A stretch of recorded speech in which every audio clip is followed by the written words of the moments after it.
Smallwood here out in the shop and somewhere in Indiana. Slingin Dirt Media with Josh Williams. Josh, man, I gotta tell you, dude, I'm really geeked about this. This is cool. I always like getting the opportunity to sit down and talk to the guys that I really looked up to and guys that made late model racing around this area kind of what it is, man. So thanks for taking the time and thanks for having me. I know it's around the holidays and everybody's busy, but here we are. Yeah, thank you. Thank you for being patient with me. You know, I had some traveling to do. I thought you had the wrong Josh Williams. There's one in NASCAR. I thought, man, you must have me confused. You're trying to get that guy. Nah. So, yeah, this is great. My kids, they still don't believe there's somebody here talking racing about it, right? It's been so long. Yeah, but, yeah, I'm thrilled. I just started watching what you're doing, and I absolutely love it. What do you think? Great. It's kind of cool, huh? It's so cool. It is so cool. I spent a lot of time out here, Yeah. just doodling around, and now I got something to pay attention to. Absolutely. Or keep the noise from being so quiet. Yes. Yes. So I had this idea. I was like, man, you know, I'm getting older. I'm not super old, but I'm just became a grandpa. The younger generation that's coming into the sport, Yep. man, they don't know the history, where it come from. Nobody's really sitting down and talking to them. It's not like you go to school and have a history class in racing. Yeah. But like, there's some really great stories. You know, like C.J. Rayburn. You know, the whole Jack Boggs era. You know, in his story. You know, these are stories that are just gonna slip away, and these younger generation people are coming into it. They don't even know who Jack Boggs is, or you know, it's like, well, man, if we might want to record some stories here so we got something to remember, you know? Absolutely. Yeah, I got ties to a couple of legends. Ross Smith is the guy that got me into it. Okay. He was a part of the family. We walked in the first day, and they're announcing the legendary Ross Smith. And I said, aren't we related to him? My dad said, yeah. And I'm telling you, it wasn't like a month later we were into racing go-karts. Really? It was like a crackhead at a crack house. We went to the first races, and then after that, it was... Give me more. It was game on, man. Yeah, I was never seen anything like it. Fell in love with it. And now, where was this at? Where would this have been? This would have been at Lawrenceburg Speedway in the early 80s. Okay. I mean, early 80s, right. 1980, 1981, 1982. Yeah. I showed you that button earlier. Yes, yes. Yeah, so Ross always had red JJ2 cars, at least when I started coming around. So I thought that's the way a race car should look. Yeah. Yeah. You were always number 2. Yeah. Yeah, if it was my car. Yours, yeah. You drove for the Turners a little bit, 49. Yep. But other than that, your stuff was always number 2. Yep. Well, there was a 6 car in there. There were some other cars for other people if I got to drive it for a while. The bicycle. The bicycle car, yeah. Yep. Mark Cradler, the Shieldmans, Bill and Linda. So they were great. But yeah, if I had my way in baseball, I was always number 2 because Uncle Ross was number 2. Was number 2. That's who I looked up to. Yeah. We have another common friend. I think he might have helped you a little bit.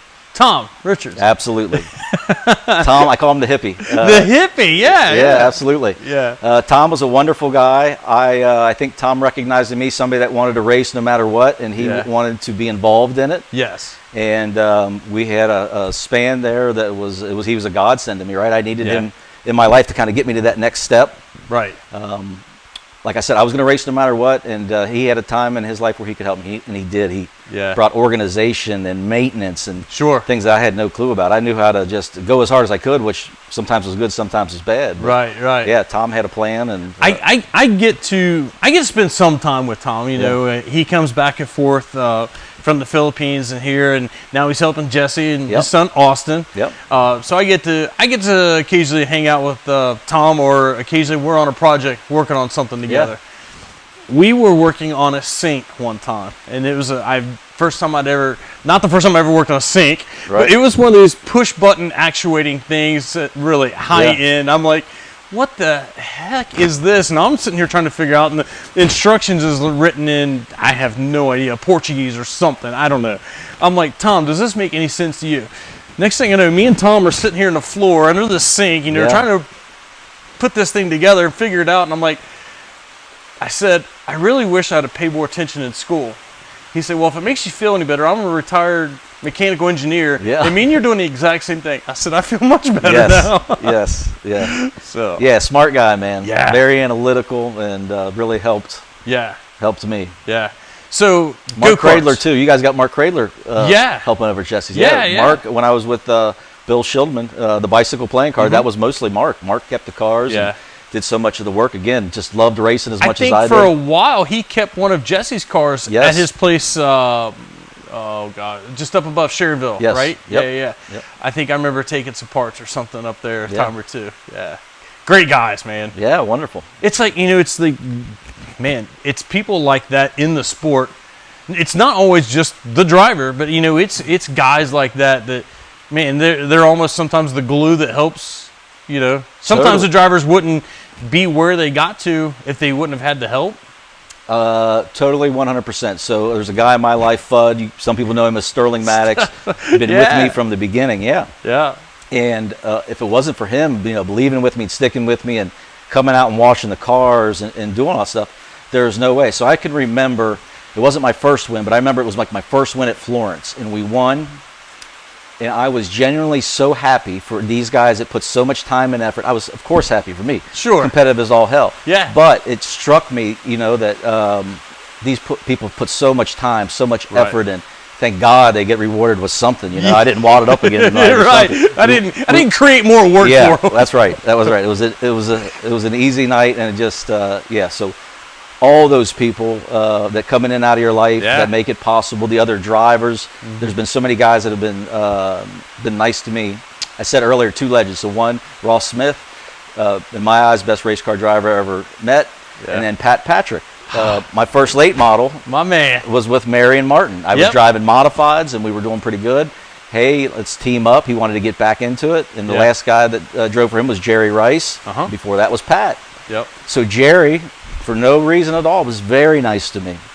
He was very nice. Stevie Landrum, extremely nice to me and helped guide me. And then Jesse's nice to everybody, right? He might be the nicest guy in the world. Yeah, he might be. He really is. So I was, right out of the get-go, I had real strong support, and that was everything, because I didn't grow up around it. When you got names like that were being nice to me. For no apparent reason. It was great. Hey, we're helping this kid out, and you're like, man, this is awesome. Yeah, I tried to be respectful. I tried to work as hard as I could, and they were always so very genuine and nice to me. So when I was a kid, Pat Patrick, he was my hero, man. He was the almighty. It was I'm going to see Pat Patrick win. Everybody else can not even show up. I don't care. I got that from my dad's aunt and uncle had a house in Price Hill. So right next to their house in Price Hill, there was a little driveway that came around the side, and there was a shop. There was a 3-car garage on the top, but up underneath, I could always see there's a race car up under there. Well, Mom and Dad, I was a kid. They're not going to let me go down to the garage and hang out with the guys. So I always wanted to go over and see Aunt Josephine and Uncle Paul, so I could go sit in the yard and watch down the garage and see the race car and just watch the guys work it. That was the garage that Pat Patrick was racing out of at the time. So Fudd Sterling, he tells a story about his dad was a big Pat Patrick fan, and they would go as a kid and they would sit and they would just watch him work. Ross, we called might have been the same spot. Probably was. We're probably sitting there. We would go to Ross Mountain on Sundays. They would always have a pool party and everything. It was my biggest highlight when Ross still had a car right at the end. To watch them work on it and do it, and I was fascinated. Moth to a flame. That's it. So I guess when I finally became like old enough, Mom and Dad let me go down, and by then Pat wasn't driving anymore. But the guy that helped Pat, he actually had the garage. It was his garage. Ralph Dietz. Great guy.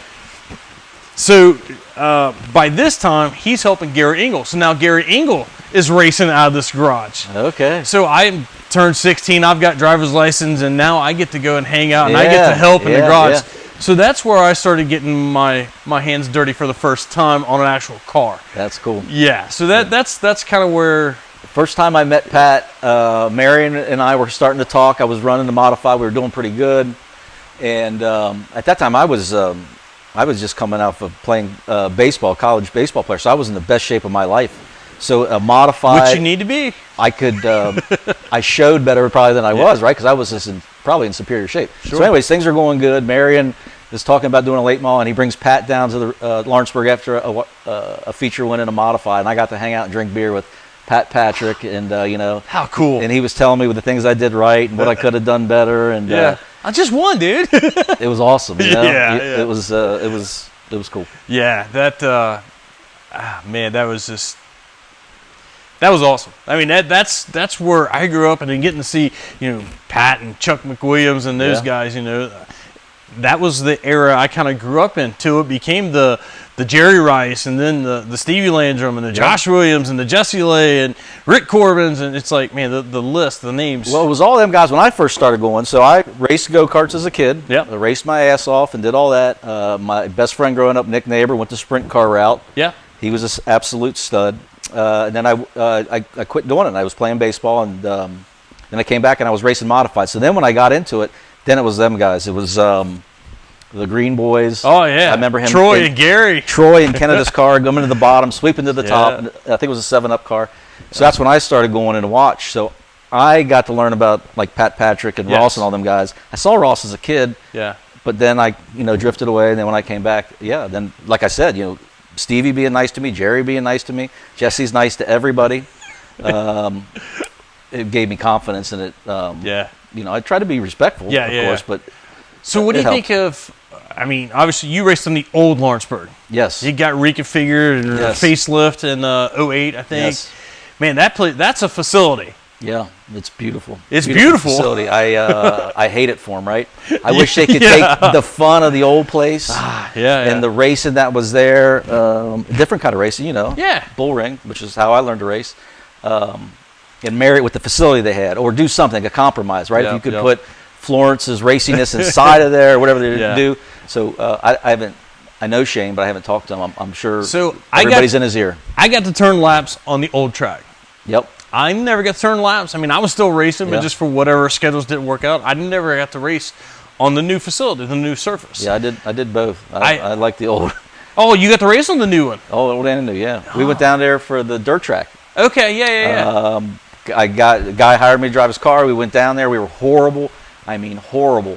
And somehow we were on the front row of a B main, and that was it. The racing was so bad, it was just one lane. Yeah, that was it. Motor's about ready to throw its guts out, but nobody could pass you, right? So we made the race, made a few laps, and pulled off. And it was horrible. Yeah. It's gotten better through the years. I don't want to cast a bad light, but my experience then. Yes, I've had so many people say, I wish they could take the facility that they have, but the old racetrack that they used to have. Yes. There you go. something like that. Yeah. But that's just my preference. Yeah, right? Everybody's got opinions. The modified guys, for the late models, for what I'm into. Yeah.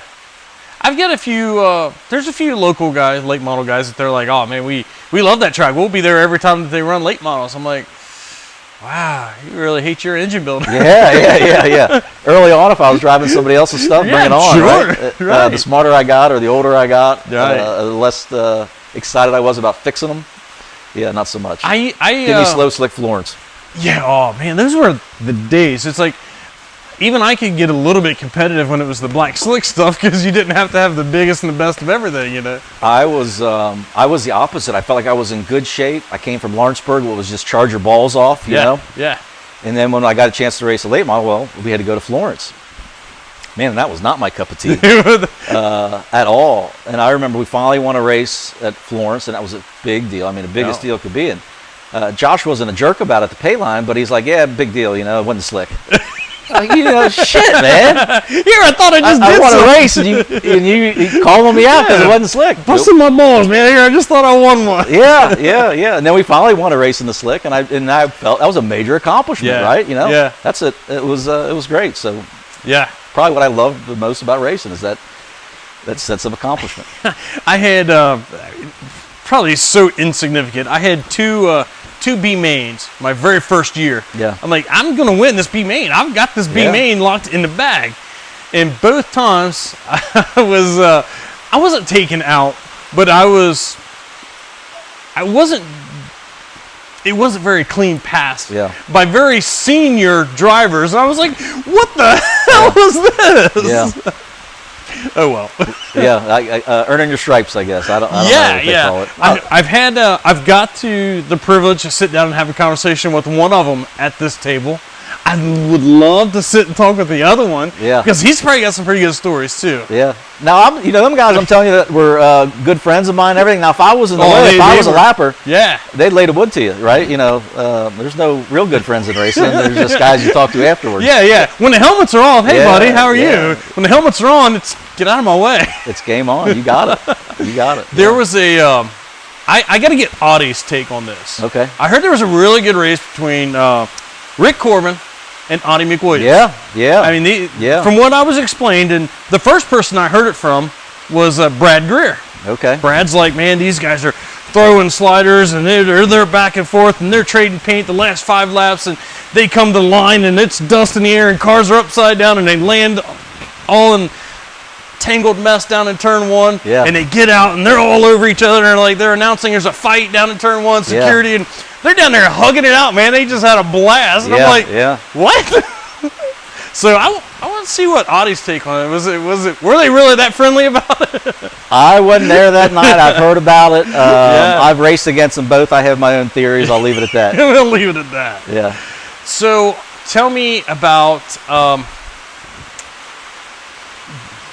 did you have, like, was there any kind of a big rivalry that you may have had with anybody? Like, or man, I'm really looking forward to not racing this guy. People that I,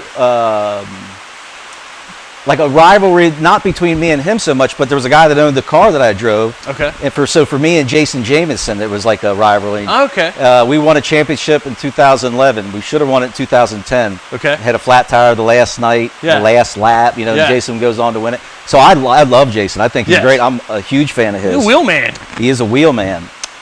He's been using my trailer for years because if I can help him, I recognize that. Use my stuff. So that was a weird time, but it wasn't a rivalry. But I wanted to beat him, right? Because he was really good at the time, and you knew he was on his way. Yes. Jerry and Jesse and Audie, I felt like they were, they were a step above me at that time. They probably had a little more well-established careers. Totally. Audie and I had our run-ins. I wasn't one to retaliate, right? Okay. And Audie was one that he would take any inch he could get. Sure. It got to the end, and that came from my father, my upbringing, and whatever, right? But I got to racing with Joe Card. He said, "I'll hire you to drive, but if he touches your car and you don't retaliate, you're fired." Yeah. Okay. Well, now I had no choice. I got a green light. So it was towards the end of Audie's career, and I was starting to drive for Joe, and he got together, and I was done with it, right? And it was going to be bad, and King's on the radio screaming at us, and I don't think we ever had any issues again. Audie might have retired after that, but I wonder if this is the same incident that I'm thinking of. I think that might have been Tony Trafficant. Tony got into us one night. Oh boy, that is bad. Yeah. Look at that smile. Yeah. There we go. That's money right there. There's we're leading the race, and Tony gets into us. I don't know that we would have won the race, right? But Tony gets into us. He spins us out, and I am hot. Right, I didn't like them at the time. It come to get to know them better, but I just didn't appreciate it. He didn't seem very respectful. I thought I was always respectful of older guys, and I just didn't feel that way. Turns out they were very nice people. But anyway, so that goes down, right? And we wait, and the cops are there, and I lose my shit, and I'm going in. My dad's a preacher; he's there, and I'm losing my mind, right? So I'm conflicted. Like I want to be respectful of my father, but at the same I time, feel disrespected by him, right?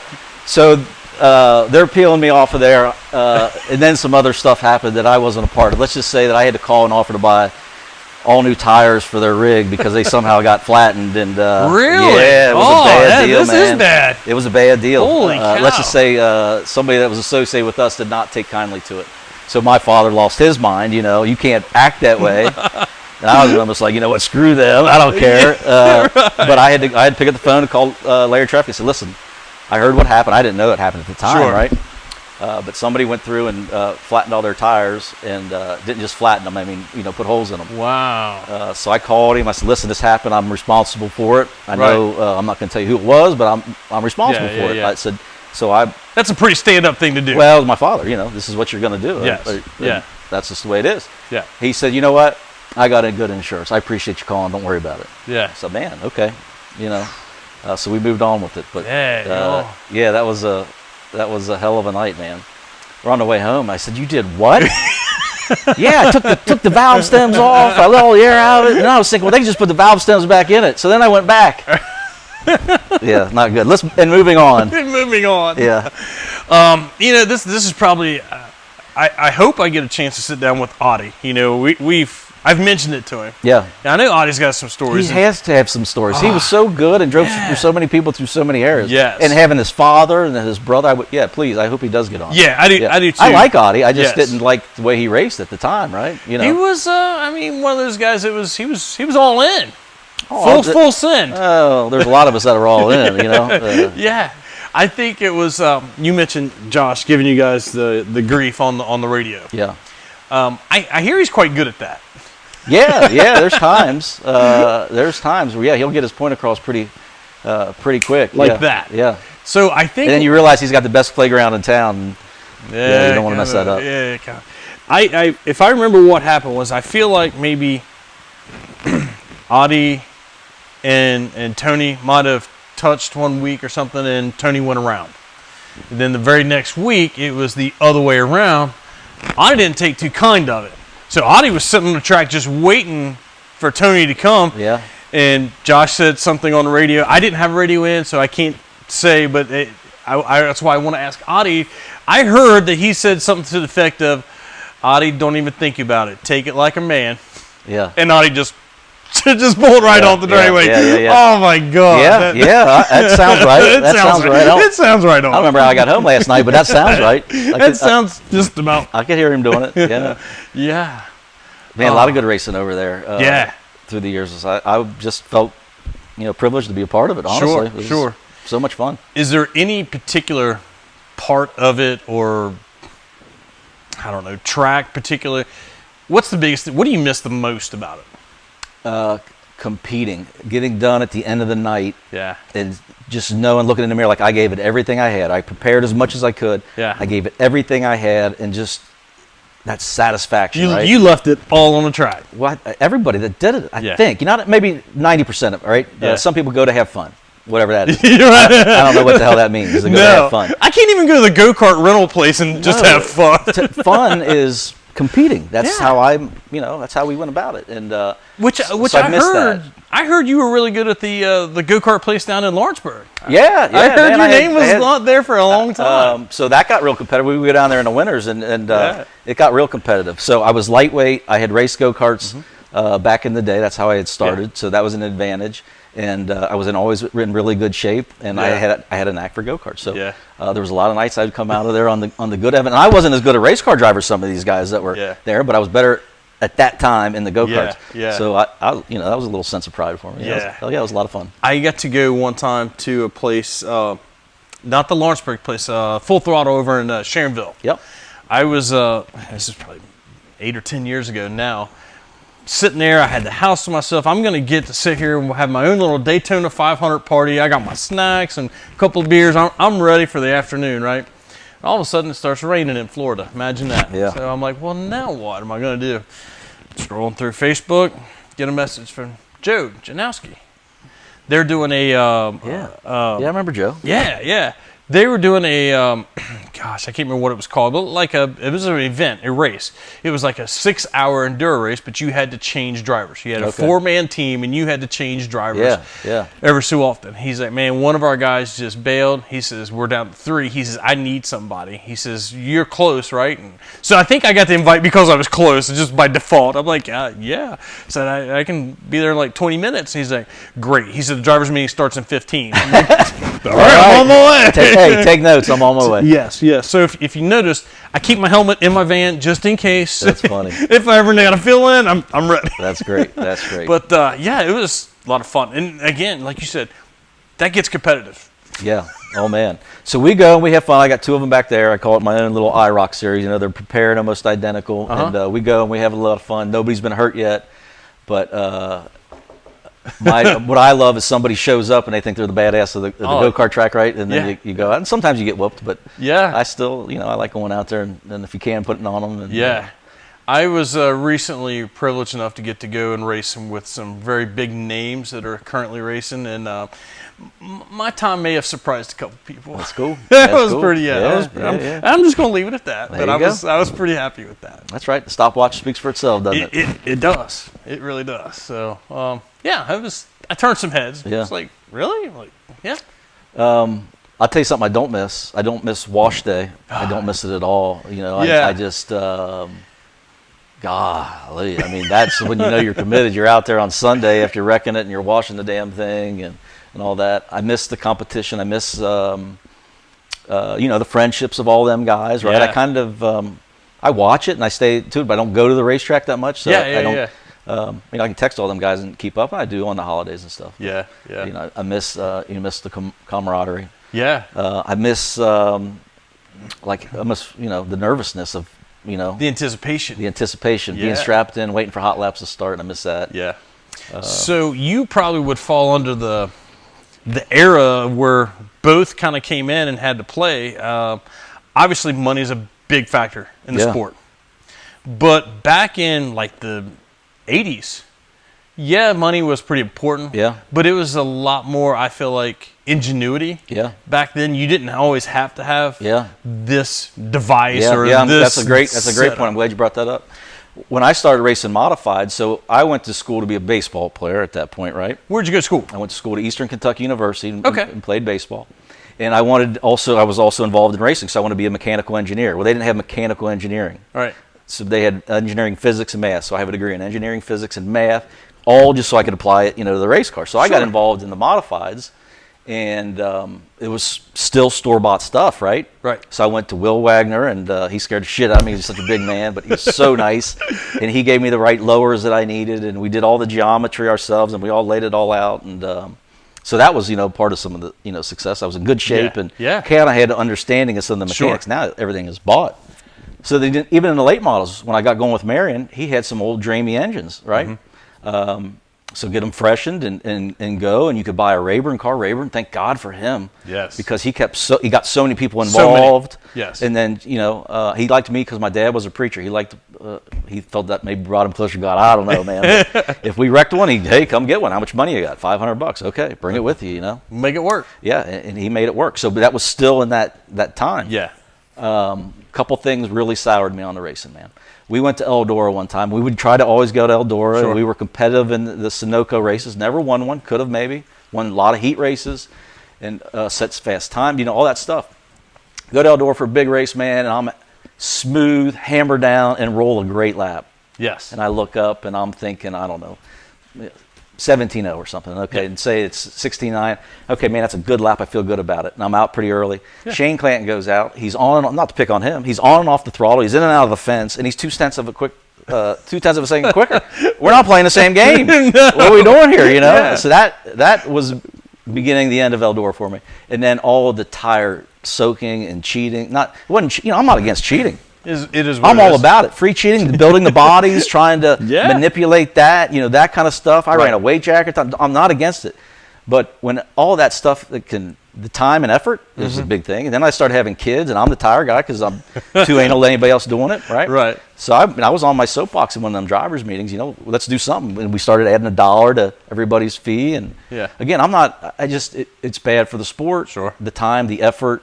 And then I just didn't want to be around it, and hailing it, and doing it, and buying it, and putting it in the rotisserie and all that stuff. So, I didn't span, huge generation, but you could still race. Yes. With, Jack Lusby was building the engines for Marion back then. Yeah. That's an old time guy. There's a name I haven't heard in a long time. Yeah. He was part of Ross Smith's crew. So you could do that stuff. We would buy used tires at times, but. Towards the end, man, it was money. Yeah, and it always will be. I get that. I'm not. I don't want to sound like old man. Get off my lawn. Get out of my yard. I know what the tires and everything cost now. I know what parts cost on this stuff, and it's minimal compared to that. But I'm glad my kids didn't. It's okay to them. They don't. It's not in their. It's not in their blood. That didn't pass them, at least not yet. So thank God. I look at Jerry and I'm half envious. And Jesse and I'm half envious and I'm half. I'm half not. My dad bought my oldest daughter. He had her a go-kart. I cut it in half. Yeah. I said no, absolutely. Yeah. Pom-pom, soccer balls, basketball, anything. She can play every sport under the sun, not racing. Yeah. Dodge that bullet there. Dodge that bullet. But now I got a grandson, so I told my daughter a few months ago, I said, I can't remember where I was at, and I said, I'll probably have that kid in a legend car by the time he's 12. Yeah. She said, Dad, and I said, you're right, that's way too late, maybe 8. Yeah. I have those fantasies. Who knows what'll happen, man? I enjoy it. I love it. I watch as much of it as I can. Now I got another outlet with your stuff. That's great. I can catch up on the guys. The stories, man. I may not have laps being watched here, but we got stories, and sometimes these stories are just as entertaining as a dull race. Yeah. All right, I got a good one for you. So I quit drinking about 5 years ago. There's a reason I quit drinking. Okay, right? Sorry to hear that. I wasn't an angry drunk, no DUIs, nothing like that. But I just needed to not do it every day all the time. Okay. But I can remember clearly, me and Fub were talking about this. We were at Eldora Speedway. Uh-huh. It's the UMP Nationals. Okay. It's the end of the year, and everybody's carefree. And somebody introduced me to Apple Pie Moonshine. Somebody in the Brookses group. Whoa, yeah. Oh my gosh, it was How about party that? on. The last thing I recall is running around naked, hooting like an Indian, running through the pits. Right? No kidding. Yes, and be careful what you do out there, because that story lived on for for quite some time. That is oh man. So I got to tell this story since you mentioned somebody showing up naked, running around partying naked. The garage we were talking about at Price Hill, that Gary Engel and Ralph and Patrick raced out of. The story I heard is that we could probably cut that part out. My wife's not going to appreciate that. It's in the past. That's right. Larry Moreland Sr. showed up to Gary's garage one time. Is that right? With a bottle of tequila and his cowboy boots. Yeah, that sounds about right. That's it. Yeah, that sounds about right. That sounds about right. Yeah, it sounds about right. Yeah. Yeah, we would come home for the races, man. We would drink beer and have a good old time out in the back. Yeah. I miss that, man. I miss that. Yeah. I miss, just the camaraderie and the hanging out. Yeah. For sure. I feel like in this area, this region, Eldora is a big deal. Huge. Everybody wants to go and be good and tame it and run good there. Yeah, absolutely. I never got to turn a lap at Eldora. Always wanted to. My dad talked me out of it twice. I was set and I was loading up the next day. We're going to Eldora, and my dad talked me out of it. The first time was I just started racing the super dirt stocks. It was my rookie season. And I was trying. I wasn't leading the rookie points, but I was trying to get there and be close enough. And Dad's like, well, if you get tangled up there, you're probably just bringing home parts, And I'm like, man, you're right. So I didn't. And then once I wanted to take my mod up, and I just did not have the equipment that those guys did. So that probably would have looked really bad. So it's probably best that I didn't. Yeah, well, you're probably both right. So we started going up there in '99. I found a picture that was like the first year in a late model. We went up there before that in a modified. Yeah. First time I went up there, we wrecked it so bad they went to pick it up on the wrecker, and the transmission went rolling down the track. And and first time I was ever sore from that's bad from hitting. But I loved Eldora, man. I love Eldora. We ran pretty good there. I think a lot of the guys from Florence did there, carrying momentum. Yes. I think it just you think slow, slick at Florence, how does that translate to Eldora? There was a period in time. If you won the North-South, you were going up there and you were going to win the Roll 100. Dan Schleeper and them guys. Yes. And it was like clockwork. Yeah. Something was going on the way that you would get your car to roll. And so loved Eldora. Still do. I like, just the excitement. You feel like our sport, really is on the map when you're at Eldora. Yes, you feel like you've got that McDonald's print on the map. I've made it now. I'm competitive at Eldora. I've made it. Yeah. I had I cannot remember who it was. Somebody told me, they said, now it may be completely different. I'm sure it's way different nowadays, but at that time it was like, if your car handles good at Florence, that's a good base setup for Eldora. Man, it seems like how does that work? I don't know. But somewhat. The first time we ever got real fast at Eldora is a funny story.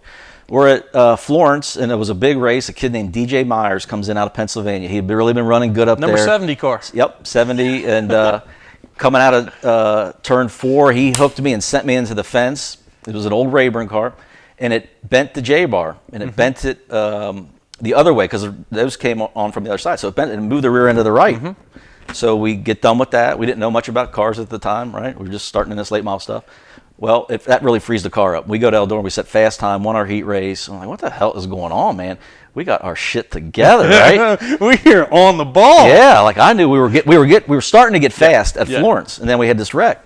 And we go to Eldora. And then we come back to Florence. We can't touch our ass, right? Really? Then we found out that the car was freed up so much. Yes. So that helped, just the mindset of Yeah. some things we had to do to go into Eldora. But yeah, that was the first time by accident, and it was like a light bulb going off. After we figured out what the hell it was. After you figured out, yeah. I just thought, man, I really got good since the last time I was here. No, that was not it. The DJ Myers, I just happened to, it was a drunken blur one night at Florence, a north-south party, and we're sitting there talking, and hey, your name's DJ? My name's DJ. We just started, we had a great time. Yeah, he broke his arm in that wreck, as I recall. Yeah, I think so. I went into the window. That wasn't out of character for me. I was not that way, but I knew that I finally had a fast car, and I was, getting there, right? And he took me out, and I went, and Josh was like, leave him alone. He's got a broken arm. Yeah, not my problem. I wanted to break the other one. I didn't care if his arm was broke. Yeah. I had a not so pleasant experience with the guy, and a couple weeks later, he rolled one at Lawrenceburg, and somebody said, "Oh man, did you hear about it?" And I said, "Yeah." I said, "Man," I probably shouldn't have said it. I said, the only thing I hate to hear about that is it wasn't my fault. I wish it had been my fault. Then I've been happy. But no, it was things just work themselves out sometimes. Yeah. So how long has it been since you raced? Oh, so I quit drinking in 2018. I thought that would be fun to go try racing, like without alcohol. Yeah, okay, this is a whole new world, man. Hell, I might be really good at this. So we go over there, and I was telling you earlier, wadded it up in hot laps. Not so much driver related, but there were some issues, right? So we put the front all back together. We got in a heat race. Yeah. My own fault. There was a really nice looking car starting on the front row. I was starting on the second row. Uh-huh. And when you're racing all the time, you know what everybody's going to do. And sure. I just thought, okay, I haven't been here in 2 years, but nice looking car. I'm sure he's good. Well, we went to go, and not the case. He didn't go, man, and I wasn't fast enough to keep with the car. Wadded it up again. So that was 2018 is the last time that car out there was out. The barn find. The barn find. I'm going to call that the barn find. Yeah. I love it. A lot of people, they go around and they'll find old cars, and it's like, hey, we got this barn find straight out of the barn. Yeah. Hey, that's kind of cool. But man, when I roll up and I see a race car sitting straight off the racetrack, now. You told me you could probably have that thing on the track in about a day or so? Yeah, it wouldn't take long. Put a battery in it and it's ready to air the tires in it, change the oil. We probably want to run the valves, some of that stuff. But yeah, it's sitting the way it was when I unloaded it, after all them years. For me, the racing, man, I was all in all the time. That's all. I was all consumed. And then one day I had young kids. I was walking up from the barn at 11:30 at night, and I just thought, I probably need to be doing some other stuff with my time, right? Yeah. I hadn't spent any time on the house. I mean, we hadn't done anything. It was all racing all the time. The epiphany hit. Yeah, it hit. Like, man, dude, you're not that good. You're not. Nobody's gonna hire you to drive their stuff full time. Right. And I knew that. I was fine with that. And I had won some track championships. I had won some races. I was for what my father was gone at that point, and I was just kind of at peace with it. The light bulb went off. The light bulb went off. But I didn't lose the love for it. Yeah. I lost putting in all the time. The effort outweighed the fun I was getting out of it, right? Yep. I'm sure everybody has their... I did the same thing. I was I had my girls. Me and my first wife had separated, and I had my girls every other weekend, and next thing you know, I'm trying to race and trying to be dad, and I was like, wait a minute, the dad job and the racer job at the racetrack is overlapping, and I felt like I was falling short on both. It's like I couldn't do enough to the car. I wasn't paying enough attention to the car because I'm trying to be dad, and it's like, well, I'm not being a good enough dad because I'm coming up short over here too. And so it's like, okay, well, I'll do this. I'll just do part-time. I'll only race on the weekends I don't have my girls. Yeah. Well, that didn't work either because, the guys that are doing it constantly, they just get faster and faster, and I just got slower and slower, and I was like, it's time to just step. Racing for fun ain't no fun, man. It ain't no fun. There is no fun in racing for fun. No, it's just not. Maybe there is for some people, right? And that's great. More power to them. Right. That's right. Yeah. That's right. I'm like you with GPS gives me a time. Yeah. That's a suggestion. That's a suggestion. Yeah. It is always time to beat. Always. Yeah. So my kids are getting older. I'm starting to worry about this, like, because everything's a qualifying lap. For me, I won't maybe break the speed limit as much, but everything has hit the apex, out of the lanes and all that. And these little varmints, they're watching Dad, and so I probably need to picking up good habits. Are they? Oh yeah, I'm sure they're picking up great habits. Yeah. There you go. Yeah. So a little bit, you're out of the car now. You haven't raced in a while. Yep. Tell us a little bit about Josh Williams out of the car. We know a little bit about Josh and the helmet and the racer. Yeah. What you played baseball at school? Yep. What kind of hobbies? I see a couple of hobbies. This isn't a bad little place. So tell me a little bit about Josh now out of the car. So I've been at the same place of work, Cork and Steel Products. I love where I work. I'm very blessed at that point. For going on 20 years. I went there because of a racing sponsorship. Really? NASCAR was taken off. The brand that my company distributed was Tempstar, and they were sponsoring a NASCAR car. Yeah. So I had it on the cards on one of these for 1 year. Right, I got a racing sponsorship. Significant, man. $7,000 back in the day. That was huge, right? Yeah. And the guy liked the process of me, getting this. So he offered me a job. So I ended up, at Cork and Steel. So there's that. So I've been there for 20 years. Worked my way up in sales. I'm the sales manager. Right. We're in 3 states, so I travel quite a bit. Like last week, we couldn't get together. So that's very competitive to me. I like that. I can. I never knew that I would enjoy sales, and it wasn't who I thought I would be, but I enjoy it. I like being better than the next guy. I like taking care of people, as it turns out. Didn't know that about me, but I do. I love that. So there was that. When I quit racing, I was coaching. I played a lot of sports. I coached both of my kids. They like sports, but it's not all their passion. So we did that for a while. And then when the racing stopped, and like I told you, I quit drinking. Again, nothing bad happened. In sales, man, you can drink every night, all the time, because you're always entertaining. There's always a reason, right? Yeah. And there was alcoholism in the family. I just thought, I need to try this, right? So see if I could do it a week, and that was a bad week, let me tell you. And then I got through that, and then so whatever. So then I needed something to do, because I had all this time. And I found the Cradlers had called me. Mark Cradler, I drove a car for them, and they had this Model A, and they said, you need to, come see about buying this thing. I said, well, I can't afford it. They made it so I could afford it. Yeah. And then I fell in love with, that. So that kind of took me down the path. So, so now this is a Model T. I'm working on that, putting that one together. The ice cream machine in the back. I tell the kids it's a 76 Eldorado. Yeah. We can go get ice. They love it. They'll always go with Dad. Yeah. I got an old T-Bird from my uncle, a 56 T-Bird. It's pretty badass. Yeah. So I need to keep busy. I need to be tinkering. I'm always down here doing that. Your ice cream machine, and I'll put a picture up. This thing looks from here. If I swear to God, if that thing was pink, it would look like it's straight out of the movie Goodfellas. Yeah, it could you know be. What I'm talking about? Yeah. Smokey and the Bandit, Big Enos and Little Enos. Yeah, Big Enos and Little Enos. There you go. So I'm of the Dukes of Hazzard generation, right? Yes. And, same. So I always loved Boss Hogg's big ass Cadillac. Yeah, the big white one with the horns on the front. Yeah.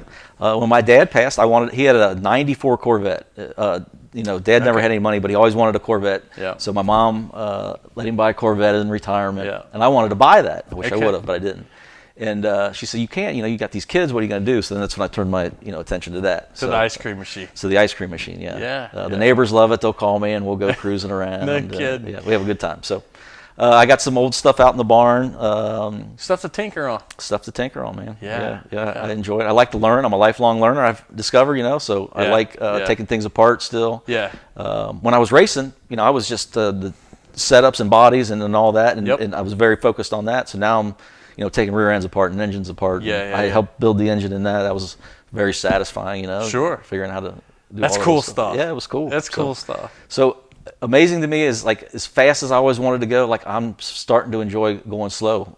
My wife will go out almost every night in something and just cruise around the countryside and look at the cornfields. And I was, I don't know that was weird about it, but whatever. I always wanted the hot rod, really super fast, obviously, but I like to go really slow and cruise in it and look really cool. I thought that was really cool. Yeah. Probably not, but it's like, just cruising. Yeah, well, we get the Roadster out, that one I showed you out there in the barn, man, and I feel like I'm in the movie Grease or something. You know? One time I got to do this in my dad's car. I was telling you, me and my dad built we had a 1928 Model A two-door sedan, and Dad always took it to the Pumpkin Run car show out in Clermont County. Huge car show. Every year they give away a hot rod. They have one that's like it's not completely done, but it's a Danny's Rod Shop special, and it's so much of it's done. And if you have a car entered on premises, you're entered in to win this car. Nice. So Dad always entered, and you always got like 1 or 2 passes for the weekend if you entered your car. Yeah.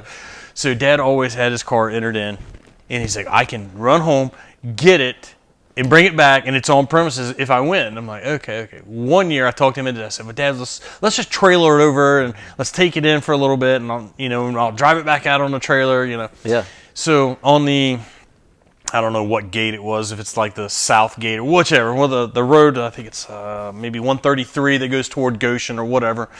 Everybody, all the cars leaving on Sunday, they pull out there, and they just do massive burnouts as they're leaving. The cops ain't doing nothing about it. They're just, people are just out there just cheering on it. It's like a big burnout fest, you know. And I get to pull this Model A out there with these McQuarrie sprint car tires, and this car looks so cool. And I just put down through there nice and slow. Yeah, you're not breaking that thing. I am not trying to do a burnout in that thing. Yeah. That would have killed me. I'm sure I disappointed everybody because it looked so good. But I was like, yeah. That thing's so damn powerful, we don't want to roast them. Right. It was just a small block Chevy, probably a 305 and a Model A, which is way too much motor anyway. Probably ripped the thing in half. Yeah, that thing out there, it's nothing but a 4-banger, but it's so damn light, it's scary. That's all it needs. Yeah, that's all it needs. You're right. Yeah. You're right. I know from one of your speeches at the banquet. Yep. I know your mom always helped you out. It was the Remax, right? Absolutely, yep. The Remax sponsor. Yep. So before we wrap things up, this is where you get to say, hey, who do you got to thank for everything that you've done? Man. So many people. So starting with my dad, you're right. Dad didn't have a mechanical bone in his body. I fell in love with racing, and he supported that. Mom and Dad. Mom with the money, but Dad with the we should help him. Right?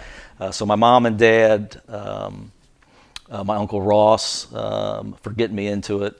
My first modified, a guy up in Bright, Mike. I can't remember Mike's last name right now, but he kept the car, man, and helped me work on it. Yeah. And then the Harrises, if you know them, Denny Harris, Jeff Harris, they helped me out. So we got racing, and then I had no place to go, and J.D. Largent was very nice to me for whatever reason. These guys are always nice to me.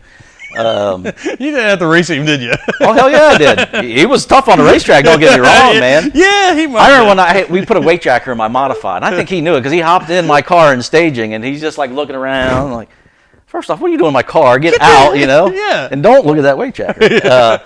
But he turned me on to Hardentown Towing. Okay. So Junior's no longer with us, but man, I mean, this guy, one for him. Yeah. Fudd, without saying, Sterling, he was, everything to me. His wife, Molly, at the time, she raised my kids. My wife would work third shift, so me and Fudd would be here working all day long. She was raising my kids. My wife would get home at, 3 o'clock in the morning. Right. So for them, and then people actually, I never took money to drive a race car. People would offer it. Yeah. I never did. I thought, if it's between me and another guy, I don't want that to be the factor, right? Right. Put the money in the car. I wasn't looking to get rich, and I didn't have big enough pride that I didn't care. Yeah. So the Brookses, they let me drive their car. It was a short period of time, but that was a big deal, right? To get in that car. Yeah. Jerry was wonderful about it. He was very supportive, during that deal. Keith Canada let me drive his car. Mark Cradler, Bill Schildman, the Seabreeze, if you remember them. The 118s. Yep, the 118. Right there. Yep, the Turners. So just a lot of different people. I didn't even realize that all the different cars I'd driven until I started looking through those pictures, right? Yeah. And I know I'm missing people. My wife, God, I wouldn't let. It was a lot, right? That you know how it is. It's a lot that they let you you do, and I did it. I wouldn't trade it for anything in the world. My Uncle Jim, he helped us with some money.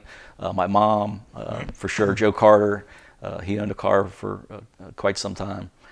Man, just the list goes. The list goes and goes and goes, and you know the story, man. There was even a lot of people I'm not even thinking of. Just friends at the racetrack, right? Just the people. If pick somebody, the traffic gets. We had a run, and I'm sure I lent them stuff, and they lent me stuff, right? Yeah. just yeah, it's a wonderful fraternity, and yeah, glad I got to participate. That's awesome. Yeah. Well, again, Josh, man, like I said, it's holidays and everybody's got hectic, busy schedules, man. I appreciate you carving me out a little time here, and let's just sitting around and chew the fat over a little bit. And I think it's been great. I hope everybody else likes it. Yeah, me too. I've enjoyed it. I'm glad I was the right Josh Williams, and I'm glad you found your way out here. I did. Yeah, man, this is awesome. I'll be checking all your stuff out. So, yeah, thank you for doing it for the sport, because I do love the sport. Yeah. So yeah, keep it alive. That's why I'm here, man. Cool. Thank you. Yep. So that's that. We're going to wrap things up. Hope you guys like. Don't forget to like, subscribe, all that good stuff. Share it. Again, reach out. We like the messages. Any suggestions you guys got. I love saying, hey, go talk to Josh Williams. Here we are. So thanks a lot. We appreciate it. And we'll see you at the track next week. Thanks. Money. All right. That was money. Okay. That was great. Good. Last piece of business. Autograph my table. Absolutely.